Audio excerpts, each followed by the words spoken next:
Chapter 11 School. He brought them on a low type of egg cup full of hot water and a corner of soap cut off a big cake to wash with. They stood on each side of the bowl. Little Bear stripped off his bandolier, with which left him naked to the waist. Then he lost no time plunging his arms in and began energetically rubbing the whole of the top part of his body with his wet hands, throwing water everywhere. He made a lot of noise about it and seemed to be enjoying himself, though he ignored the soap. Boone was a different matter. Omri had already noticed that Boone was none too fussy about being clean, and in fact didn't look as if he had washed or shaved for weeks. Now he approached the hot water gingerly, eyeing Omri as if to see how little washing he could actually get away with. Kind of sounds like you guys, huh? Come on, Boone, off with that shirt. You can't wash your neck with a shirt on, said Omri briskly, echoing his mother. With extreme reluctance, shivering theatrically, Boone dragged off his plaid shirt, keeping his hat on. I should think your hair could do with a wash, too, said Omri. Boone stared at him. Wash my hair? He asked incredulously. Washing hair's for women, tain't for men. But he did not. He did consent to rub his hands lightly over the piece of soap, although grimacing hideously as if it were some slimy dead thing, and wash at least the palm of his hands. Then he rinsed them hastily, smeared some water on his face, and reached for his shirt without even drying himself. Boone, said Omri sternly, just look at Little Bear. You called him dirty, but at least he's washing himself thoroughly. Now you just do something about your neck and, well, under your arms. Boone's look was now one of stark horror. Under my arms? And your chest, I should think. I'm not taking you to school all sweaty. Heck, don't you go running down sweat. It's sweat that keeps a man clean. After a lot of bullying, Omri managed to get him to wash at least a few more bits of himself. You'll have to wash your clothes sometime too, he said. But this was too much for Boone. I ain't nobody gonna touch my duds, and that's final, he said. Ain't been washed since the bottom. Water takes all the stuffing out, good cloth. Without all the dust and sweat, they don't keep you warm no more. At last they were ready, and Omri pocketed them and ran down to breakfast. He felt tense with excitement. He'd never carried them around the house before. It was risky, but not so risky as taking them to school. He felt that having family breakfast with them secretly in his pocket was like training for taking them to school.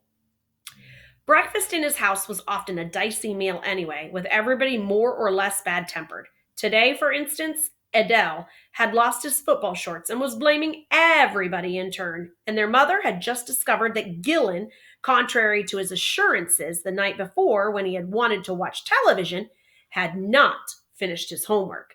Their father was grumpy because he had wanted to do some gardening, and it was raining yet again. I know I put them in the laundry basket, Adele was saying fretfully. Well, if you did, I washed them, in which case they're back in your top drawer, said his mother. But you didn't, because I didn't, and they're not. Now, listen to me, Gillen. It's only a bit of history, one mini little castle to draw and a tiny paragraph to write, said Gillen. I can do it at school. Stinking climate, muttered his father. Those onion sets will rot if I don't get them in soon. Gillen, did you borrow them? I've got my own. Omri ate his cereal in silence, grinning to himself, hugging his secret. He slipped a couple of cornflakes into his pockets. I bet Omri took them, Adele suddenly said. Omri looked up. Took what? My shorts. What on earth would I want your shorts for? It might be your idea of a joke to hide them, Adele retorted. This was not as outrageous as it sounds. It had until very recently been a common form of revenge when Adele and or Gillen had been specially unbearable for Omri to sneak some valuable possession and hide it. Now, however, Omri felt very far away from such babyishness and was quite insulted. Don't be stupid, he said. So you did, said Adele in triumph. I did not. You're red in the face. That's proof of you're guilty. I swear, said Omri. They're probably under your bed, said their mother to Adele. Go up and have a look. I have looked. I've looked everywhere. Oh my gosh, it's starting to hail now, said father despairingly. So much for the apple blossom. Under cover of the moans that went up about the prospect of no apples in the autumn and the exclamations about the size of the hailstones, Omri slipped his coat on and ran through the bouncing ice lumps to school. On the way, he stopped under a protecting yew tree and took the little man out. He showed them each a large hailstone, which to them was the size of a football. Now, when we get to school, said Omri, you must lie very still and quiet in my pockets. I'm putting you in separate ones because I cannot risk any fighting or quarreling. If you are seen, I don't know what would happen. Danger? Asked Little Bear, his eyes gleaming. Yes, not of death so much. You might be taken away from me, and then you'll never get back to your own time.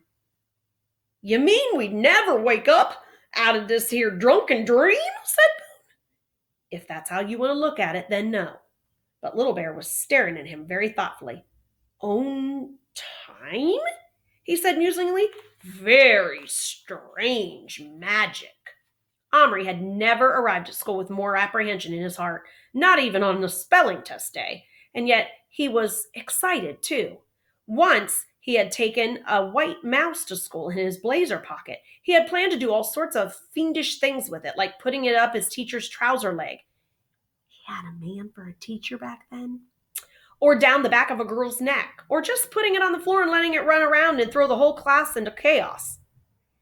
He hadn't actually dared do anything with it except let it peek out and make his neighbors giggle. This time, though, he had no such plans. All he was hoping was that he could get through the day without anybody finding out. Patrick was waiting for him at the school gate. Have you got him? Yes, said Omri. His eyes lit up. Give him. I want him. All right, said Omri, but you have to promise that you are not going to show him to anybody. Omri reached into his right hand into his pocket, closed his fingers gently around Boone, and passed him into Patrick's hand. The moment Omri had let go of him, things started to happen. A particularly nasty little girl called April, who had been right across the playground at the moment of the transaction, was at Patrick's side in about 2 seconds. What have you got there, then? What did he give you? She asked in her raucous voice, like a crow's. Patrick flushed red. Nothing. Push off, he said. At once, April pointed her witchy little finger at him. Look at Patrick's blushing. Look at Patrick's blushing, she squawked. Several other children speedily arrived on the scene, as a certain type of child will whenever someone is getting taunted. And soon Patrick and Omri found themselves surrounded. What's he got? Bet it's something horrid. Bet it's a slimy toad. Ooh, a little wiggly worm more like. A beetle? Like him. Omri felt his blood begin to get hot in his head. He longed to bash them all, one by one, or better still, all at once, a giant knocking down hordes of enemies like skittles. He imagined them all rolling backward down a long, wide flight of stairs in waves, bowled over by his flashing fist and his flying feet. The best he could manage in reality, though, was to lower his head and, keeping his hand cupped stiffly over his left pocket, barge through the chanting circle. He caught one of them a good butt in the stomach, which was rather satisfying. Patrick was hot on his heels, and they belted across the playground and in through the double doors, which fortunately had just been opened. Once inside, they were relatively safe. There were teachers all over the place, and any kind of fighting or taunting above a sly pinch or a snide whisper was out. Patrick and Omri slowed to a walk, went to their places and sat down, trying to look perfectly calm and ordinary so as not to attract their teacher's attention. Their breathing gave them away, though. Well, you two, what are you puffing about? Been running? They glanced at each other and nodded. So long as you have not been fighting, she said, giving him a sharp look. She always behaved as if a little fight was a long step along the road to H-E double hockey sticks.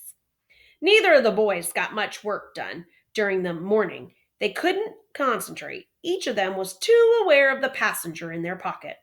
Both Little Bear and Boone were restless, particularly Little Bear. Boone was naturally lazier. He kept dozing off in the dark and then waking with a little jump that made Patrick very nervous. But Little Bear was scrambling about the whole time. It was during the third period, when they were all in the main hall listening to the headmaster, whose name was Mr. Johnson, announcing plans for the end of the year show, that Little Bear got really sick and tired of being imprisoned and started to take drastic action. The first thing Omri knew was a sharp prick in his hip, as if an insect had stung him. For a moment, he was silly enough to think an ant or even a wasp had somehow gotten into his clothes, and he only just stopped himself from slapping his hand instinctively against his side to squash it. Then there came another jab, sharper than the first. Sharp enough, in fact, to make Omri let out a short yelp. "Who did that?" asked Mr. Johnson irritably. Omri didn't answer, but the girls sitting near him began giggling and staring. "Was that you, Omri?" "Yes. I'm sorry. Something stuck into me." "Patrick, did you stick a pencil into Omri?" Such a thing was not unknown during assemblies when they were bored. "No, Mr. Johnson." "Well, be quiet then. I'm talking." Another jab, and this time Little Bear meant business and kept his knife embedded. Omri shouted, "Ouch!" and jumped to his feet. "Omri, Patrick, leave the hall." "But I didn't," began Patrick. "Out, I said," shouted Mr. Johnson furiously. They left, Patrick walking normally and Omri dancing about shouting, "Ow, ow!" at every step as Little Bear continued to dig the needle point of his knife in. The whole school was in hysterics of laughter, and Mr. Johnson was frothing with rage.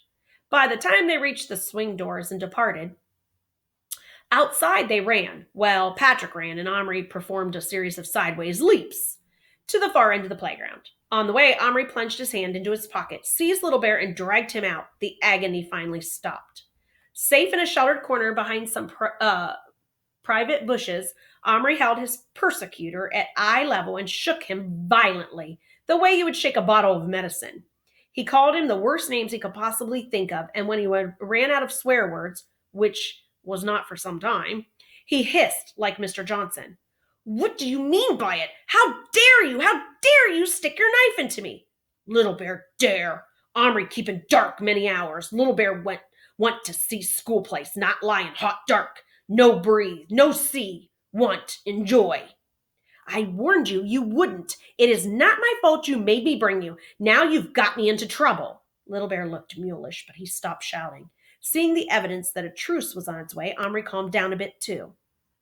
"Listen, I cannot let you see because I cannot take you out. You have no idea what would happen if I did. If any of the other children saw you, they would want to grab you and mess you about. You would hate it, and it would be terribly dangerous too. You'd probably get hurt or killed. You've got to lie quiet till school's over. I'm sorry if you're bored, but it is your own fault." Little Bear thought this over, and then he said a most astonishing thing. "Want Boone." "What? Your enemy?" "Better enemy than alone in dark." Patrick had taken Boone out of his pocket. The little cowboy was sitting on his hand. They were gazing at each other, and Omri said, "Boone, Little Bear says he wants you. He's lonely and bored." "Well, ain't that just too bad," said Boone sarcastically. "After he tried to kill me, now he come over here all lovey-dovey. Listen, you redskin," he shouted through the cupped hands across the yawning gulf between Patrick and Omri. "I don't care how lonesome you are. I don't care if you drop down dead. The only good Injun's a dead Injun. Do you hear me?" Little Bear turned his head haughtily away. "I think he's lonely too, really," said Patrick in a whisper. "He's been crying."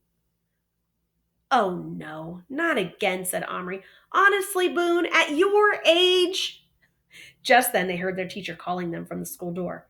"Come on, you two. You got the day off, you know.